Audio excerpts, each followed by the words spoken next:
Hey guys, the DVD update here, and for October 4th, and I watched the movie Visiting Hours, an 80s slasher, if you will, released by Anchor Bay.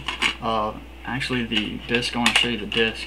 It's a pretty pimp disc. I actually have the original one sheet of this as well, which is the same as the cover here, but the DVD is pretty cool. I don't know if you'll be able to see it from the light, but it is like just doctors looking down at you like you're on a hospital bed, so it's kind of cool. Let's go with the plot on this. Drop the movie there. Let's go on the plot. Deborah Bolin is a controversial middle-aged TV journalist who is campaigning on air on behalf of a battered woman who murdered her abusive husband, claiming justifiable defense against the so-called victim. Their outspoken views championing women's rights disturbs one of the studio's cleaning staff, closet homicidal psychopath and misogynist Colt Hawker, whose deep-seated despising all things women occurred from seeing his mother throwing boiling oil in the face of his abusive father when he was a small child, and whose MO is to photograph victims he stabs as they're spasming to death. So much so that he decides there and then to shut her up permanently. Managing to beat her home, he soon dispatches her maid Francine before turning his rage onto her as she comes home, greeting her only wearing her jewelry and makeup, which was, seeing Michael Ironside like that was kind of freaky. Despite the brutal injuries he lashes out on her, she manages to survive and is rushed off to the hospital. But undaunted, he catches up to her in the hospital and to continue his mission to finish her off, along with anyone else who gets in his way. So yeah, when I first heard about this movie and what the contents of it was, I figured a Halloween 2 type movie where everything takes place in the hospital. Which is not the case. Not surprisingly, just bits and pieces take part in the hospital, including very obviously the last part where he finally, gets his way and chases her throughout the hospital. But there's a bunch of other locations which I thought was kind of cool. They jump around like to his house.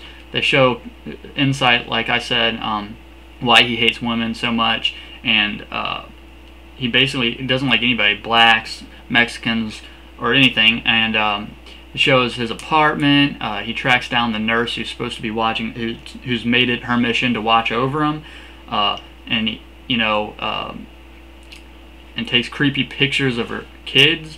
What else? He goes and visits his dad at the home, and you see his dad's messed up face from when his mom, when he was younger, his dad was attacking his mom and threw boiling water on his face, which is where he gets his resentment from women.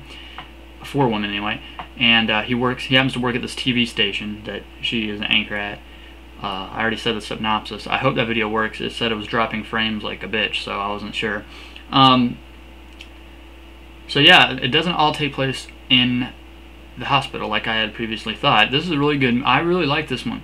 This one I give about, I always give it like a 7.5 or an 8 out of 10. Ironside was creepy as always. I think he just has that look. He's always looked creepy to me. This is a Canadian film, so Boomstick Please, you might want to check this out. You like Black Christmas a lot. I think it was filmed in Montreal, Quebec. I'm not sure.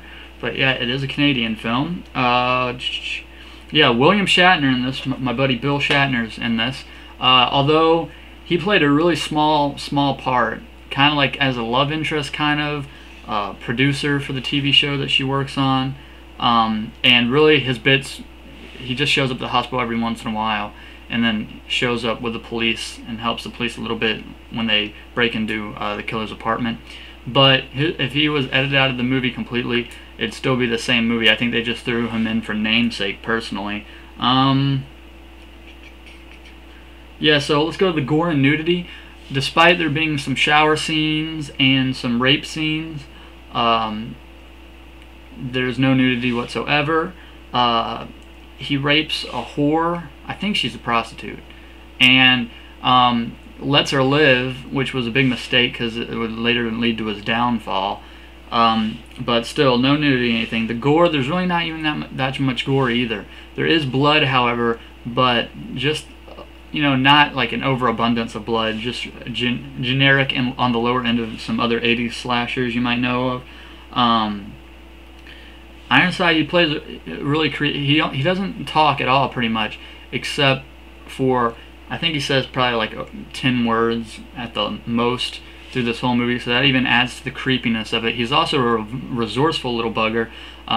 He dresses up like a florist to deliver her flowers to find out what room she's staying in and try to kill her. He dresses up in nurse's uniform, surgeon scrubs.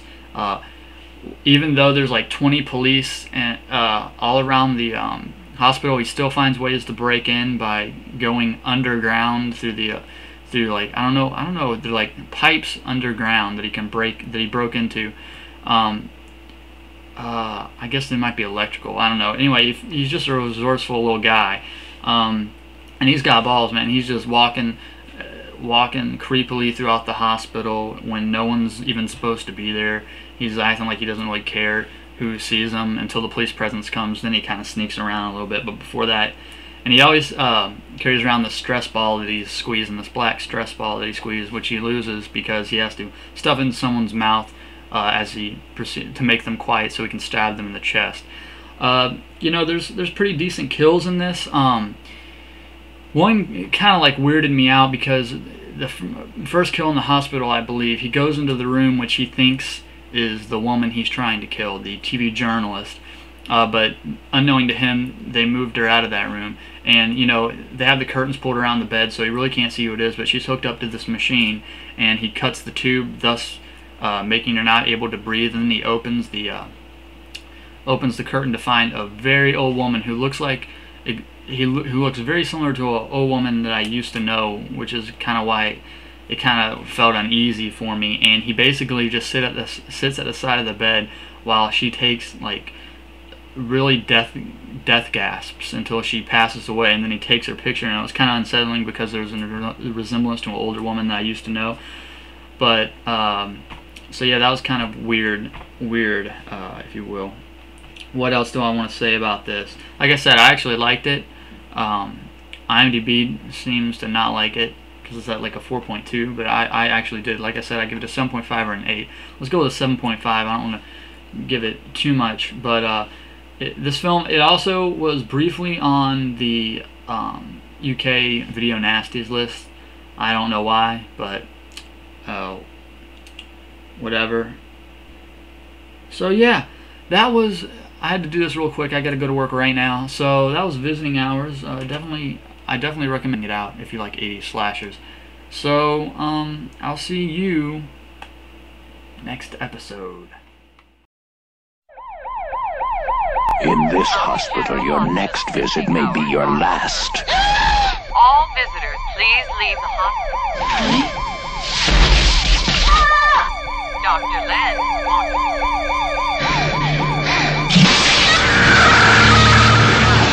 Visiting Hours, so frightening you may never recover. Starring Lee Grant, William Shatner, Linda Pearl,